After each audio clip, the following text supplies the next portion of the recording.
Salut à tous et bienvenue sur ce 4e podcast d'influenceurs de ta vie. Hier, on a parlé justement de l'importance d'avoir les bases, de l'importance de rester sain. Et bien souvent, maîtriser les bases ne suffit plus.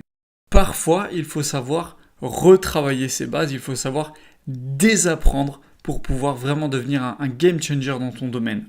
Et l'explication est vraiment très simple, c'est parce que quand on commence à apprendre quelque chose, souvent on le fait tout le temps par passion, par envie, on est excité, on a envie d'apprendre vite. Et ce qui se passe, c'est qu'on apprend parfois même un peu trop vite, un peu n'importe comment. On va chercher des infos à droite à gauche qu'on ne comprend pas forcément, qu'on essaie d'appliquer tout de suite, etc.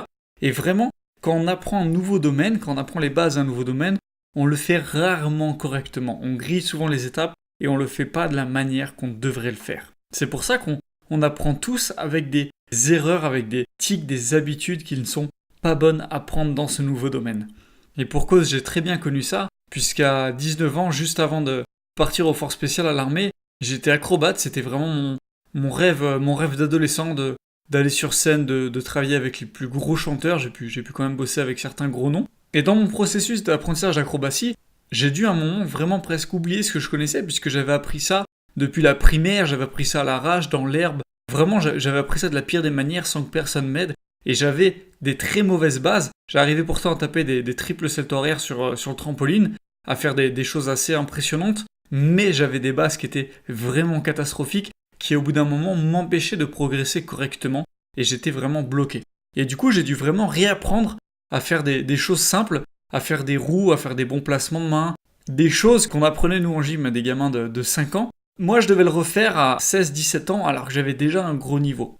Et c'est vraiment ce qui m'a permis que quand j'ai pu réapprendre ces bases, j'ai pu avoir une marge de progression qui a été phénoménale. Bon, j'ai vite été rattrapé par des problèmes physiques, mais ça n'empêche que ça a été très important. Et pour le coup, il y a un exemple très connu, c'est l'exemple de Tiger Woods. Je ne sais pas si vous connaissez un peu son histoire, comment il est devenu une légende, mais Tiger Woods, c'est une personne qui était vraiment douée, il travaillait beaucoup, mais il était très doué dans le golf. Et il a très vite monté à la 4e place mondiale. Seulement, vraiment, entre 4e et 1er, c'est énorme l'écart qu'il y a dans un sport, vraiment. Et il était à la 4e place et il n'arrivait pas à monter plus haut que la 4e place. Il payait plein de coachs, il a essayé plein de coachs différents qui n'arrivaient pas à résoudre son problème, il n'arrivait pas à voir pourquoi il n'arrivait pas à aller chercher cette première place. Et il a fini par trouver un coach qui lui a dit « Écoute, en fait, ton swing c'est de la merde, tes bases sont juste catastrophiques. » Du coup, il a fait un énorme travail avec son coach et pendant plusieurs mois, pendant même plusieurs années, il a réappris toutes les bases et il est redescendu jusqu'au top 500, au top 600 mondial. Donc vous imaginez, vous êtes 4e mondial et vous devez prendre sur vous pour redescendre au top 600, c'est-à-dire plus personne ne connaissait Tiger Woods.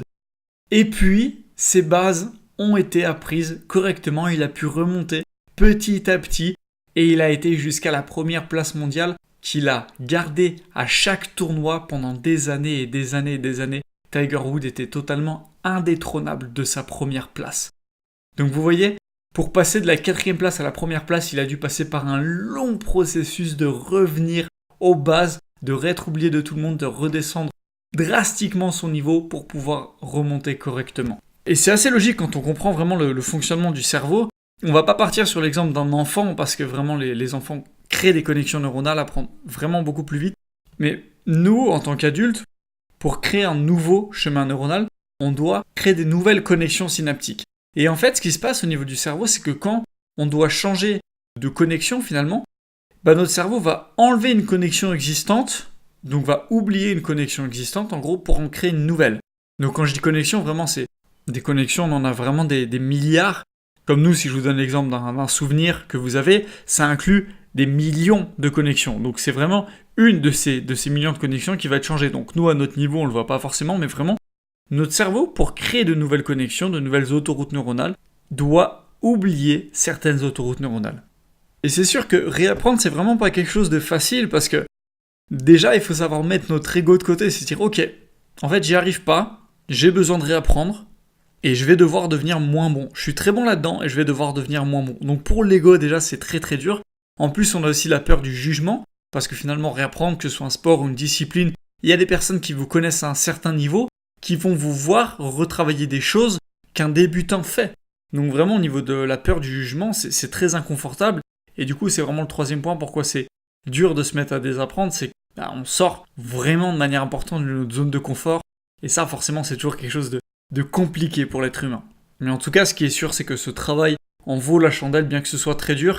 Et vraiment, pour vous, avoir un signal pour savoir quand est-ce que c'est le moment de désapprendre ou pas, je pense qu'il y a deux vraiment critères qu'il faut prendre en compte, deux possibilités. La première, c'est quand vous stagnez dans quelque chose, donc vous avez vraiment atteint un niveau où vous n'arrivez plus à progresser plus, vous êtes bloqué. Là, c'est très probablement que c'est le moment de désapprendre pour réapprendre des bases, justement, pour pouvoir enchaîner sur le podcast numéro 3. Ou alors le deuxième cas, quand c'est vraiment le moment de désapprendre, c'est quand vous avez des émotions négatives qui sont associées à ce que vous faites. Donc c'est-à-dire par exemple, vous avez un certain type de relation au couple qui fait que systématiquement vous rentrez dans une dépendance affective dès que vous êtes en couple avec quelqu'un. Bon bah là, vraiment, la façon dont vous concevez le couple est source de douleur, vous donne des émotions négatives, donc c'est le moment de désapprendre pour réapprendre votre conception du couple. Ça peut être votre façon de faire, votre activité, si vous êtes indépendant, vous y serez confronté je pense à un moment forcément, ne vous procure plus assez de plaisir, vous n'arrivez plus à vous épanouir dans cette façon de faire ou ça ne correspond plus à votre vision des choses, bah là, à ce moment-là, c'est le moment de désapprendre ce que vous savez pour repartir sur les bases et de reconstruire des nouvelles façons de faire justement. Donc voilà, j'espère vraiment vous avoir apporté un outil supplémentaire. Si vous êtes dans un de ces deux derniers cas, vous stagnez, vous avez une émotion négative associée à quelque chose de spécifique, c'est très probablement le moment de désapprendre pour vous, même si c'est dur, même si c'est compliqué, c'est essentiel pour pouvoir atteindre un niveau supérieur, que ce soit dans votre efficacité, dans votre joie de vivre, etc. Et c'est vraiment quelque chose qui vous permettra, sur le long terme, de devenir un peu plus l'influenceur de votre propre vie. Ciao à tous.